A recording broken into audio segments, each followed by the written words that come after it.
Ang santong ipinagdiriwang ngayong araw, Oktubre 15, ay si Saint Teresa ng Avila, isang Espanyol na reformador ng Carmelite, mistiko at doktor ng simbahan.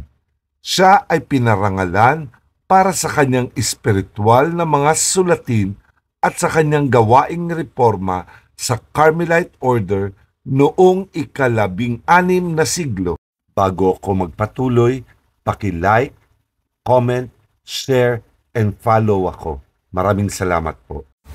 Kilala siya sa pagtatag ng Discalced Carmelites, isang mas mahigpit na sangay ng Carmelite Order sa pamamagitan ng kanyang mga pagsisikap na baguhin ang kaayusan at isulong ang espiritual na pagbabago.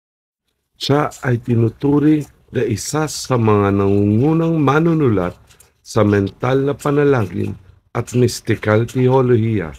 Siya rin ang patron santo para sa lunas sa sakit ng ulo. Santa Teresa ng Avila, ipanalangin mo kami.